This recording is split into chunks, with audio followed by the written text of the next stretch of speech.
so there's like women got picked on? I didn't know. No, about not picked on, just high sexual assault. Didn't know that. Oh, incredibly high. Well, it makes sense because there's so many dudes and they're not getting laid. And yeah, well, it's funny because what people don't talk about is actually there's a lot of male on male assaults. Damn, there's a whole nother world I'm not privy to. Oh yeah, we'll have a chat after, but yeah, there's a significantly high rate of male on male assaults, and you guys just had a Navy ship have to come back to port within 30 days of a deployment because there was over 28 women that were assaulted in a short. What? Wherever you guys are watching this show, I would truly appreciate it if you follow or subscribe. It helps a lot with the algorithm. It helps us get bigger and better guests, and it helps us grow the team. Truly means a lot. Thank you guys for supporting, and here's the episode. All right, guys. Kelsie Sheren, former military girl here today. Thanks for coming on. I love how we started that already. Thanks for having me, What a story. Man. Meeting you at Meltzer Studio, I was really inspired meeting you. Thank you. Yeah, it was wild. You walked in and I went, who is this guy? I don't know if I've ever met somebody so, honestly so tall. And when I started to learn about your story, I was really, really inspired by what you've been able to create at your age. It's quite possibly one of the more inspiring younger people I've met in a very long time. Wow. So really well done, man. Likewise with your story, coming Thanks. over the PTSD and all the mental health stuff. Yeah, man. I was super impressed. Thanks, dude. You were in the Canadian military, right? I was, yeah. How many years were you there? I only did 4. I did 1 deployment. I worked with I'm Canadian, but I worked with the Americans and the British as well. So I did operations with the British, and then I shot artillery with the Americans, and then I was a Canadian artillery gunner. Wow. And I saw on another show, you were the only woman in your unit? Yeah, so we had an officer that stayed in comms at our FOB, but then once I went with the British, I was the only female with them. Dang, what was that like? Matt, you can imagine. No, the guys were really solid. It was just more of it was just a different experience. It's just a different experience altogether. I think working in the military as a female is always going to be tricky, but if you just assert yourself in certain ways, sometimes it's enough to deter any of the bad things that happen to women in the service. Oh, so there's like women got picked on? I didn't know No, about not that. picked on, just high sexual assault rate. Oh, like I didn't even know that. Oh, incredibly high. Well, it makes sense because there's so many dudes and they're not getting laid. And Yeah, well, it's funny because what people don't talk about is actually there's a lot of male on male assaults that... What? Dude. Damn, there's a whole nother world I'm not privy to. Oh, yeah. We'll have a chat after. But yeah, there's a significantly high rate of male on male assaults. And you guys just had a Navy ship have to come back to port within 30 days of a deployment because there was over 28 women that were assaulted in a short... What? Yeah. Holy crap. That is terrible. Yeah, it is. It's not ideal. Human nature. People can't fight that instinct, man. They can't hold back. Well, you would think with service members, discipline would become a part of their life. But apparently they just can't stop people. Well, I think they go all in on just that side of discipline, but there's a whole nother side that they're not addressing, right? Well, a lot of people that join the military, think about it. You know, a lot of my friends in the United States were, they're at a point where it was jail or the Marines, right? So, that you come from interesting backgrounds, all types of people in the service, but I do notice that there is definitely a pattern and a type of person that joins.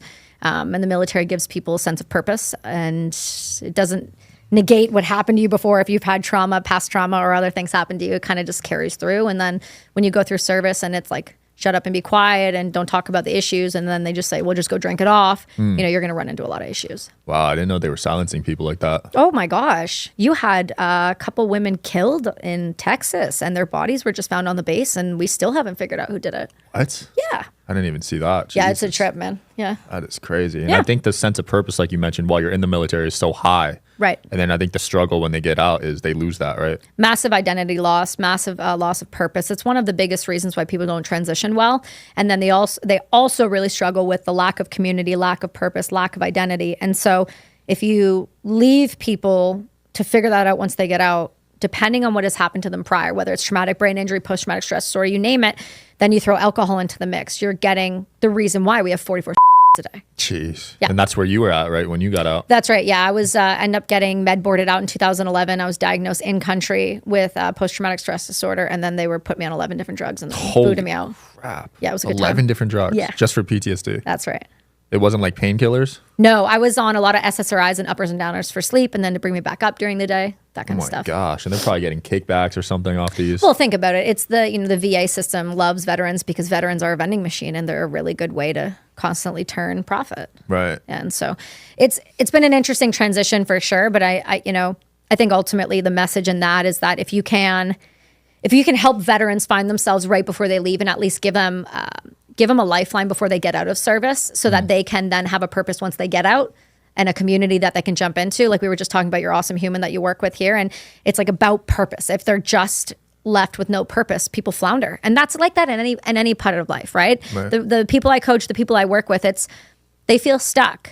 And it's because they don't have a greater purpose. They don't have a reason to wake up in the morning. They don't get excited about what they do. They live in this world of, I want to get forward. I want to go forward. I want to do this. I want to do that. But fear will stop anybody from doing anything. And not only that is people will latch on to alcohol or drugs to just numb out pain rather than feeling it to be able to heal it, because it's really difficult to do so, whether it's lack of mental health support, lack of services, lack of community, you name it. Once you leave service, you take that uniform off, you can't rest on your laurels. You have to keep going forward. You have to find something new to do, and you have to find a new identity. Right. And that's the most difficult part that I see with people transitioning. And I was one of those, so I'm not saying like any shame to, I'm just saying it is transition out of service, out of professional athletes, sports, out of police departments, firefighters. Anytime you leave a team, like a support network, these people, anytime you leave that, if you don't have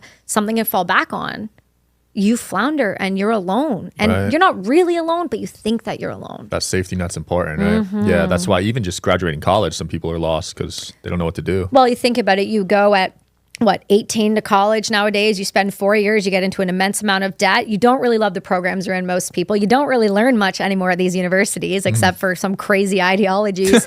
And then you walk out into the real world and it punches you in the face. Yeah. They don't know how to do taxes. They don't know how to cook for themselves. They don't know how to look at even purchasing a property because they can't, because they're so in debt. We set our young youth up for a lot harder life than it needs to be. I think that's why I was so fascinated with you. And I know I'm going to have you on my show, so I'm going to stop asking you questions, but I am really fascinated by your ability to get where you have been and where that drive and innate passion and fire comes from, because it's bred into people a little bit, but that's also taught, and that's learned through parents, that's learned through hard lessons and like building resiliency. So you are definitely a duck I want to pull apart, because I really want to understand where that drive comes from, because you are very young for how successful you are. And I keep saying that because it's not to illustrate the point, but it's to show other people that age really has absolutely nothing to do with it. If you are as relentless and just driven as you are. And so I just think it's really interesting to see that you haven't rested on your laurels of just, hey, I did one thing and this is just what I do. You're just like constantly creative and constantly pushing. You remind me of like Gary Vee when he started. That was my idol growing up. No, right? Yeah, in college, I watched him every day, and I'm getting him on the show in 2 months. No way. So everything comes full let's circle. Go. Yeah. I'm about it. When I started this show, he was the first person I wrote. I had a dream guest list. He was the first person. I'm so stoked for you, Yeah, man. it's gonna be lit. That's But the dream. No, I don't even know, honestly, because you're telling me these things, and I think it's just a mixture of so many different things. It is. Ultimately, I think when somebody is meant for more, you feel it in your bones, and whatever it is that you do, you'll be successful at it. And you just have to find what sets your soul on fire. Yeah. I think that's the hardest thing. And when people say, I want to make money, but I can't do it with what I love. So no, you can, but you just have to be willing to go hard, and you have to be an entrepreneur, and that doesn't have hours, and that doesn't have stop times. And you have to be able to be constantly creating content, like Gary talks about. Like, you have to be consistent, and you have to be pushing content constantly. And that's what you do really well, is like the amount of shows you do in person regular like this, like you're just the next version of him. Pumping out content. Yeah, that's it. Absolutely. Yeah, it's brilliant. And I think looking back on my life, seeing the traumas at the time so traumatic, like my dad was an alcoholic and a drug addict, but it gave me that perspective of not going down that path at an early age. So when I was in college, I didn't even care to party too much. Well, you had already seen what it can do if it goes wrong. Yeah. I mean, relying on alcohol is just not the way to go. I used to have to drink to talk to people. I hate that. I hate that for you. I hate that had to be a part of your life. I hate that has to be a part of anybody's life. I'm not a person who like has an issue with anybody drinking, but I've seen time and time again what it can do to people's lives. It can lower their vibration. It just messes up people with brain injury. It sets you up in a position where you're not yourself. You're this facade of yourself, and it's this mask that you put on. And I get it's fun, and I get all of these things, but ultimately, I don't believe it is necessary. I mean, I don't drink. I stopped drinking last year, and not because I had a problem. I drank maybe once or twice a month, but I was on a book tour, and I remember going to an event and thinking to myself, like, I don't want to be here. But how dare I? Because what a privilege it was. What an honor. Just to sit in gratitude for what I'm able to do as a profession. And I was like, I don't want to be there. I was like, because I had one drink the night before, and it lowered my vibration enough. I didn't sleep well, and I did not like who I was the next day because of it. It doesn't bring me up. It just plummets me. Yeah. I'm big on that vibration stuff, man. Right? I know you are. I was stoked. I was just hearing a little bit about what was going on in the courtyard not too long ago. And Bobby, he's like, man, I thought these people were some hippies. And I was like, yeah, but hippies know where it's at. Yeah. Man. They're the vibe. That's everything to me. Vibration is energy. Yeah, it is. And that was really interesting too, because I think it was your manager that was with you at Apple when we do the Apple thing. And that guy's a trip, but his energy is like pop, pop, pop, pop, pop, like that. Oh, Jeremy? Yeah. He's a vibe. Nonstop. Yeah. God it's vibe. important surrounding yourself with the right people, man. Because I've been there where it's not the right people. Well, and that's the thing too. You have to remember, and people I think kind of forget, is they think that they're just the sum of the 5 people they're around, but you're the sum of the 5 podcasts you listen to, the sum of the 5 music artists you listen to, the food you eat, the places you go. You are constantly surrounded by influence, and if you are not in alignment and people aren't positive and they are just yes man, it's not going to help you in any way, shape, or form. You need people that are going to be honest with you. Absolutely. Yeah. One of the things you tweeted out, life is happening for you, not to you. When was that mindset shift for you? I would probably say when I started using psychedelics to heal some of the stuff that was kind of just stuck. Nice. Yeah, so about 4 years ago. Yeah, that's a major shift. Drastic, radical shift. I went from the 11 drugs. I was on the last one. I was given an opportunity by Heroic Hearts Project to go and to do some medicine. And I had no idea what it was. Oh, they didn't tell you? No. They told me, but I wasn't somebody, cannabis when I grew up was like, you'll be lazy, you'll live on the couch. Like, same. Right? It just wasn't a thing for me. I didn't do that when I was a fighter. I couldn't. So when I was finally given that opportunity, I was kind of at that point where I had the successful company, I had the husband, I had the child, I had everything going for me, but yet I still wanted to die. And I was like, something's really wrong here. This is just getting worse and it should be getting better. And then a friend of mine, Griff from Combat Flip Flops, we were doing a virtual podcast and I didn't know him. And he leaned into the camera at the end of it and he goes, "You good?" And I was like, "Yeah, man, I'm fine. Why?" And he's like, "Are you good?" And I just completely broke down. Wow. I didn't know this guy from Boo, but he was a former Army Ranger. I trust those guys. And I don't know, he just grabbed my hand and he was like, "Look, we got an opportunity in 30 days. Can you come?"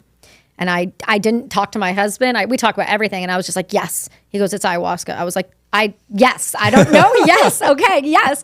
And I went and I had such a life-altering, shattering, breaking, putting back together, whatever you want to call it, experience that I realized in that moment that, okay, as much as I grew up Catholic and I had no belief in it at all, didn't resonate, nothing clicked. The second I sat with medicine and I was able to sit with the divine and feel what it means to be in the presence of God and to allow that opportunity to sit with the people I had lost, it was amazing. It's on my bucket list. I'm very excited. I'll tell you, just tell me when. Yeah? You went to Peru? Wow. I got you. That is crazy. I told you, I got you. Were you nervous? No, and you know why? Because at that point I had sat with enough medicine and I was doing a lot of deep work within it. So I'm a psychedelic integration coach for Heroic Hearts Project, and the biggest part is not the medicine, in my opinion. The biggest part is the integration piece, which happens at the front end and on the back end, and the intentionality going into medicine. And so for me, I'm always a big believer that the medicine will never give you more than you can handle, and it will give you everything that you need, whether you want it or not. So you have to have this innate trust that ayahuasca is going to hold you in this container. And she does. And I've seen her work on people before, and I've seen the medicine work in ways that you just can't describe. Yeah. It's so life-changing and life-saving for a lot of people in our community. It's actually quite profound. Yeah, I need to adjust my mindset on it because I fear it and I don't know why. Maybe there's some demons I have to deal with. I wouldn't say demons, but I think there's a healthy fear in anything, and I think there should be, but if it's something that's calling to you and it keeps coming up and it just keeps showing up in your life, there's probably a reason for it. But that being said, not everybody's a candidate for psychedelics, right? Everyone thinks that, well, I'll just go microdose, but not everyone is a candidate for psychedelics. If you're on certain medications, absolutely shouldn't be using psychedelics at that time, as well as just, looking at past addiction. right? Ayahuasca is not something you're going to become addicted to because it's not fun. Right. Ayahuasca is not fun. You're throwing up. Yeah, you absolutely purge. Some people have energetic purges, which is like really loud yawning. Some people sit perfectly still. Some people vomit aggressively like I do. But ultimately, it's just about intentionality. When you go into medicine, it's about being hyper intentional about what you're there for. And it's not about going, hey, tell me what my future is going to be like. It's like, hey, I'm here to learn. I'm here to heal. This is what I'm struggling with. Can you please help me? Right. And just almost like people go to church, just like giving that over and saying like, I trust you unapologetically.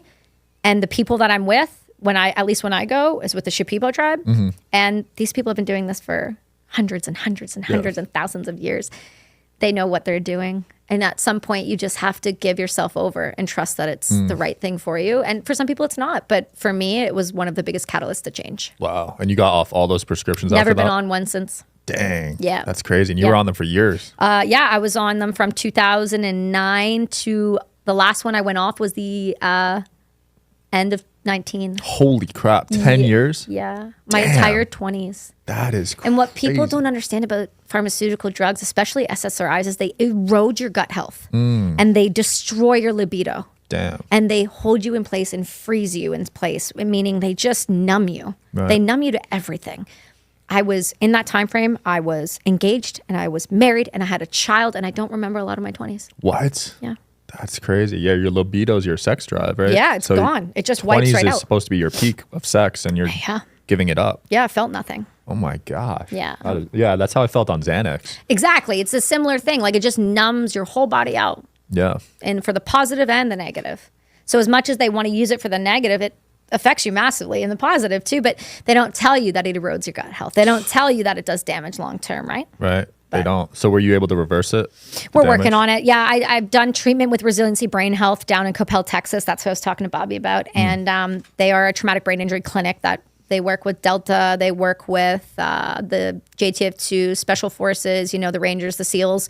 And they work with a lot of different veterans, and they get people working again. They get their brains turned back on. Their frontal lobe, most people have TBIs, their frontal lobe is dormant. And that is your governor. That controls your decision-making, your moods, your temperament, that erratic behavior. When your frontal lobe isn't working, you don't have a governor for your life. Wow. And you didn't have that working? No, I was dormant completely. I was off. So you were just a bot. I was just living. I was existing. I was not living. Wow. And so that's when I was able to, once you get to a point and you start to realize that I'm not the labels they gave me. I am not the person they said I was. I'm Kelsie, the one that's healed, the one that's working, the one that's doing everything I can to be the best version of myself. Once you realize that and you actually believe in that and you start to work on your self-worth and your self-love, you start to go, I'm pretty awesome and I don't need those drugs. And I'm pretty great because of who I am now, not because of who I was then. And I don't rest on my laurels of my service. I've done so many things since because I'm a big believer in that can't be everything I did. I got out at 21. Like, that's insane. That's young. That's when people start usually. Yeah, well, they told me I would never work again. Oh, you were that injured? Yeah. I was med boarded out. Holy. Yeah, 92%. Damn. What happened? Read the book. Okay. 92%. Yeah. Man. So my point in that and saying is like, I know people who have lost 3 limbs and they are professional surfers. I know people who have lost 2 limbs and run marathons and ultra marathons. I know people who have had such severe traumatic brain injuries that universities can't understand how they're functioning normal because their brains aren't lighting up in the spots that need to be communicating. And yet somehow these people push forward and push forward and push forward because they don't believe the labels that they're given. And they lean into the healing and they trust the process and they're relentless in getting better. But that's hard sometimes, right? And that's why it's so important that when you walk through the dark and you are the light by yourself going through this path, it is your obligation to turn around and walk back and light it up as bright as you can and start pulling people through as fast as you possibly can. And that's where this life is happening for you and not to you. I don't regret anything. I said, like, when Francis and Constantine asked me that on Trig, they're like, do you regret joining? It's like, absolutely not. I don't regret a single thing because it got me to exactly where I am now. Wow. So why would I regret it? It sucked, but it happened for me, not to me. Impressive. That was actually my next question, if you regretted anything. What about forgiveness? Have you forgiven everyone? I've forgiven the people that deserve forgiveness. Okay. Because there is that debate if everyone deserves it, right? I think every human ultimately deserves it, but part of the problem is you start messing with kids, you're not going to get my forgiveness. Ooh, I have a line. That's a tough line. I have a line. I have a child. I'm a mother now. Yeah. I could not imagine deploying as a mother. I know a ton of females that have done it, and I don't know how they do it. I couldn't do it. I'm just not It's made tough. that way. Marriages and deployment don't mix usually. Well, that's why the special operations have a 94% divorce rate. Holy I didn't know it was that high. It's a trip, man. I mean, yeah, you hear these stories of people cheating. I mean, they're without each other for years. Can't really. Yeah, it's sad. I mean, I know a lot of people, like friends of mine, they've been together 25 years, all special operations, and they stuck it out and they work really well together. They have this partnership because it's more than a marriage. A lot of these people are partners. And like my girlfriend, Rebecca Rouse or Alana Stott, they're both married to... Are you interested in coming on the Digital Social Hour podcast as a guest? We'll click the application link below in the description of this video. We are always looking for cool stories, cool entrepreneurs to talk to about business and life. Click the application link below, and here's the episode, guys. Alana's a member of the British Empire, and she's an author, and she's got her own world. And then her husband was, Dean Stott. He was this big, like, SBS, badass British soldier, and he's a contractor. He goes all over the world. But when you have a partner, you understand that time apart is temporary and your life together is your entire life. And so you understand that you have to go and do things, and that's okay. And it's no different than Rebecca and Joel. They're the same. I mean, they've been together forever, and she's an Olympic lifter and Joel's a 20-year Marine. So they live apart sometimes, but there's this understanding that we are partners in this life. Yeah. And you honor and you respect that.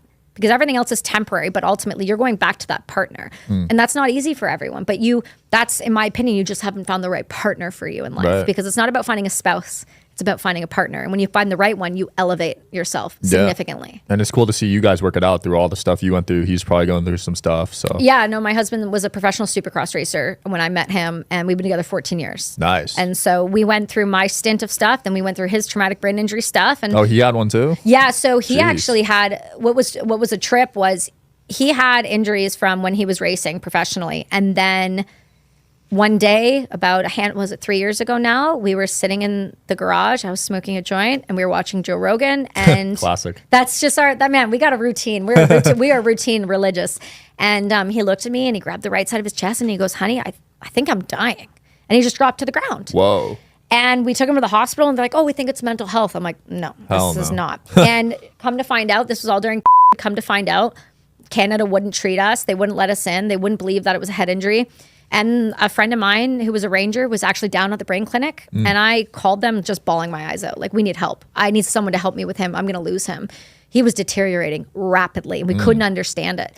And sure enough, we went down, did everything. And they're like, "Oh, yeah, he has a massive TBI that just basically dropped him." Damn. Yeah, everything. So you'll hit a point and you'll hit a wall. And then all of a sudden, testosterone will drop, hormone level, everything will drop, and then he's got nothing left. He's completely depleted. Crap. That's scary. It's very scary. And it wasn't like he hit his head the day before? It just randomly happened? Well, that's the thing we're understanding is like there's a lag time of 7+ years. Sometimes this stuff shows up later. Yeah. Oh, that's scary. Well, and that's what I was saying. You just had this awesome human drop off these amazing cupcakes, cheesecakes, and he was telling me he played for the Lions. And I was like, "How's that CTE treating you?" Ooh. And he looked at me and goes, "I don't think I got any of it." And I said, "When did you stop playing?" And he just looked at me. I said, "Give it some time." Damn, I love your honesty, but some people would take that the wrong way. But they shouldn't, though, because I'm genuinely careful. I'm like, "Hey." You're trying to help them. No, I'm like, "Hey, call me. Call me. We'll get you hooked up." Because people deny it, like Antonio Brown's denying it and stuff. So that's great, but you can only deny it until your body decides to shut down, because it will. Yeah, and it's not a coincidence. You see these boxers, you see these NFL players, they can't even talk in their 50s, 60s. Dude, I was a Taekwondo fighter. I got kicked in the face more times than I can count. And then when I played rugby, I ripped my eyelid off playing. Like, I understand head injury. Yeah. But just because you want to be blind to the fact that something happened doesn't mean that it's not happening. Right. But the problem is once somebody knows what's going on, you now have a responsibility to look after it. And that's scary for people. I watched my husband deteriorate from that. It was terrifying. Right. But I never want another human to ever get to that point. I want them to be proactive in their health. I want them to genuinely look at preventative medicine. And the way that you do that is by doing your blood work regularly, is by looking at your hormone levels, is by being serious about your internals and start getting yourself dialed. All it takes is a blood test. Pop it into Inside Tracker. It's not difficult. Yeah. And it will tell you everything you need to know. I take one every year. It's so important. See, I do mine every 3 months. Wow. You should be doing it too. 3 months? Absolutely. At least twice a year. How come you it's fluctuate. so... Oh, you fluctuate that much, you think? Oh, yeah. Humans fluctuate a ton because if you're taking a bunch of vitamins, you don't know what you're taking. You don't know what your levels are. You don't know if you need more of this or less of this. You're just kind of shooting in the dark here. You got to know what's going on under the hood before you start to put things into it. True. Yeah. Wow. Were you able to reverse some of that brain damage for your husband? Absolutely. Yeah, he's definitely on a path upward. He's been able to start working full days now, which is great. Nice. He owns a couple companies. So, with Atlas and all this, he does all the design, right? And it's all safety equipment. So it has to be dialed. Yeah. And yeah, absolutely. We're both on a healing path for sure in terms of the TBIs. I love that. I'm going to get a brain scan this year with Dr. Amen. Okay, he's amazing. I was just at Hopeaholics with Natalie Marie. Nice. Yeah, I love her. And she was telling me about the scan that she got. And I already told her before we had the conversation, I was like, your frontal lobe's a mess. Wow. I guarantee it. And she goes, you think? And scan dormant. Holy crap. Because she's got concussions. Listen, you don't need to hit your head. You need this. And you know why? That's it? Because your brain will hit the skull. Right? Your head doesn't have to hit anything. That's why when you whip forward, it's because your brain is going whop right up into your skull. Wow. Yeah. And this is all like, I'm not a doctor, I'm not a specialist, but this is all having been around so many of my friends, having been around myself and seeing how different I am from treatment. Yeah. And knowing that there are things you can do, but you have to be constantly proactive. And that requires effort. And effort is difficult, especially when the world is the way it is and everyone's hyper-focused downward. They need to pull out a little bit and look around themselves, because if they think it's not a problem now, well, it will be eventually. And it's much harder to heal as you get older on these things. It's better to be proactive now and do everything you can now. Absolutely. Yeah. How's the veteran programs in Canada? Not good. No. I It's know the same you're as the VA dealing with here. some Canada cancellation, so I don't want to push too hard there. No. Go ahead. Canada hates me. It's cool. Let's go. What do you want to know? Why are you still there then? We're still there because my in-laws are there, and we are the only grandbaby on both sides of the family, Okay. and they're getting older. And Do you want to take care of them? They can take it. Trust, they got this. Okay. But I want them to have a relationship. It's really special watching my son grow up with his grandparents down the street. I didn't have that with mine, and I desperately wanted that for him. With your grandparents? Yeah. Interesting. I really wanted that for him. And it's been one of the most beautiful things I've gotten to witness. And so I want to honor that for them. Eventually we'll go and we'll bounce. I know Canada was toying with a digital currency. That's our line. That's my line in the sand. Digital currency. Yeah. I think US is too, though, to be honest. Yeah. Well, and that's the thing too, right? So it's like, where do you go? Yeah. Where do you go? Because part of the problem is you guys are banning, it's funny, you guys are banning TikTok. Well, we gave you a warning shot, and we have Bill C-11, which covers the CRTC, covers the internet waves. So they ban everything. We can't see our media unless you use VPNs. What? You didn't know You can't that? go on Facebook? You can, but you can't see any ads. You can't see any news. You can't see anything unless you have a VPN. No way. Yeah. I have didn't to run know a that. Yeah, that's why my YouTube is so small. And I'm so demonetized on YouTube Yeah, now. I was going to say, because when you go on big shows, you get hella views. But Yeah. I went on your YouTube and I was like, that's weird. Yeah. You know? So that makes sense now. Yeah, Holy crap. yeah. I mean, like the Trig one that dropped 2 weeks ago is the biggest show. That the blew up. numbers are bananas right now on the back end. It's That crazy. is insane. So Canada's like China almost. It is. So they're heavily owned by the CCP. CSIS, which is our FBI, came out and did a large scale full opening, being like, we have a ton of funding coming from the CCP into the Trudeau administration. So we fully understand. And then when you have people like Christina Freeland, who family backs to the Nazis, like, it's just, there's some dicey stuff going on in our government, including MAID and like the attempts to constantly kill more people using taxpayer dollars. So part of the reason I come on these shows, because obviously when awesome people invite me, I love it. So thank you. But when I'm given these opportunities, I'm doing my best to sound the alarm, because you won't see this in Canada very much, right? And it's important for other people in America to understand that we are your hat and we're burning, Wow. right? Yeah. We have an election next year. And if he gets back in, Canada right now, economically, Jordan Peterson was speaking about this, we are on track to have the worst economic downturn for the next 30 years in Canada's ever seen. Our life expectancy has gone down. In Canada? Yeah. Wow. Why? I think it's like 2 years it's gone down. That's a lot in a That's year. a lot. America's at 3, I think. Yeah, it's not looking good here either. No. I wonder why. There's a lot there. There's a lot there. And this election in America too is a big one. So I'm genuinely concerned. I am watching your stuff like a hawk. Yeah, we'll see what happens. Yeah, because it just feels like if Trump can win California and then he doesn't win the presidency, I just feel like a lot of people are going to go to the streets with some violence. If he wins Cali, that'd be nuts. I don't think they've ever voted right. I don't think a lot of people. I don't think a lot of people are willing to have Biden back in because they've kind of seen what's happened, especially with your border issues. It's been a trip to witness. It's terrible. You guys then have your borders open, and then they come up through New York into Ontario.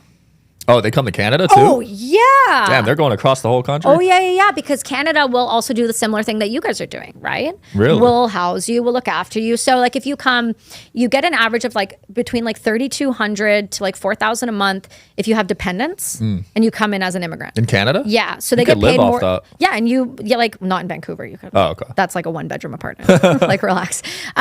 But that's part of the problem is you've got people coming into the country at paces that our housing market can't handle at all. We don't have the financial stability for it. And frankly, it's driving everything up for the people who were born in that country. And I don't have a problem with immigrants. My family are immigrants. Same, yeah. But I'm all about it. But they came legally. Come That's the in, difference. right. I don't have an issue if you come. But like I said, Alana and Dean have been fighting for visas from the UK for 4 years and they just got them. Wow.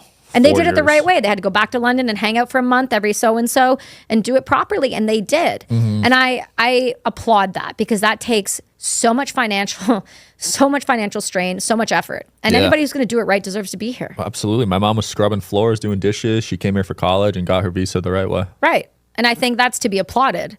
Except we tell people that you get the cheat code, you can come in whenever you want. And that's just, to me, is not acceptable. And I'm genuinely concerned. I think it was it Brett Weinstein or Eric Weinstein that was on Rogan recently talking about the Chinese coming through and the amount of Chinese dissidents they're seeing come through up into America, all fighting age males, all military haircuts, just really dicey stuff. I'm genuinely concerned. That is very concerning. It is, and it World should War be. III might be coming.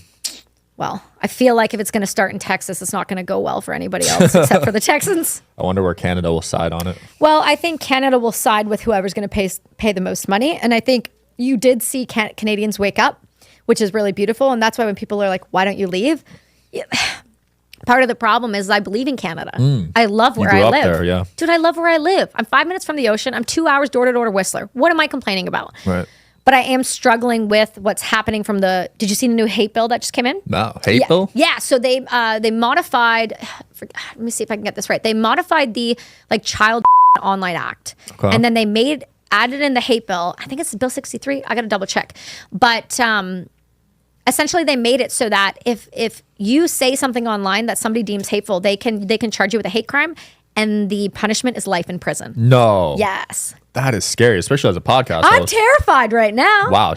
What about past videos, or is it just current, future videos? I'm not sure. I just dropped a gnarly episode this week with somebody who is being banned from the weightlifting federation for going against one of the men that's trying to be a woman in their federation. And so I'm sure my time is coming. Holy crap. You might have to private all your videos. Listen, man, that's all right. My downloads don't come on my YouTube. Thank God, right? That's insane. I would know. not live in a place where, free speech is important to me. It is, but we've never had it though. It's never been in our Charter of Rights. Oh, really? No. America has free speech, but it's never actually been written down in our Charter of Rights. Wow. I guess we take it for granted in America then. Absolutely. I think most people do. Yeah, I just assume other countries are like that, but probably not. Absolutely not. Interesting. I mean, CSIS has started going to the doors of Canadians and showing up in masks because people are tweeting that Trudeau should be hanged. that happens here too. If you threaten the president. The CIA is not showing up at their door.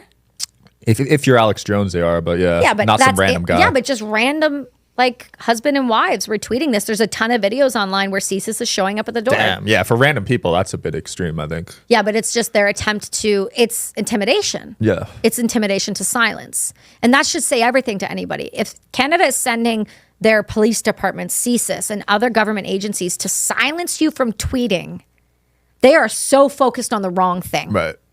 You know what I mean? They should be focused on the fact that now our prime minister is telling people, you know what? Don't worry about having your cars broken into. Leave your keys on the dash so they can just steal it. They literally said to do that. That sounds like San Francisco. Right? Because the same vibe, man. Yeah. Same vibe. Now they're learning that they have access to all your messages on Facebook and stuff. Yeah. And if you threaten the president, they know. Yeah, of course. They have access to everything. Anybody says they don't. All they need to use is Pegasus. They need your phone number. That's about it. That's it. Yeah. They see all your texts. They see your bank accounts.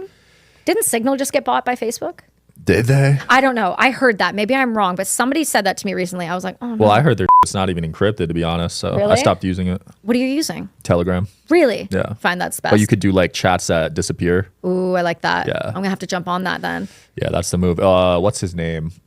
Robert Edward Grant. Do you know him? He's starting his own messenger. No. Yeah, Let's fully go. encrypted. Okay, I need that. Yeah. That's fantastic. Yeah, shout out to Robert. Yeah, absolutely. Let me know when that's out. I know, want to get right? my hands on that. I need that, 'cause I need that where I live. When people text me and it shows up green, I don't respond. I just don't answer. Thank God I answer. I text you in blue. You know what's really wild too, and I want to take a second to acknowledge this if we can. You, out of everybody I know, and you and I both know some really interesting human beings, and both of our phones are deadly. And the one thing I will say that you are one of maybe like the top 5 people that's ever been like this. You are the person who responds. You respond, and I know how busy you are.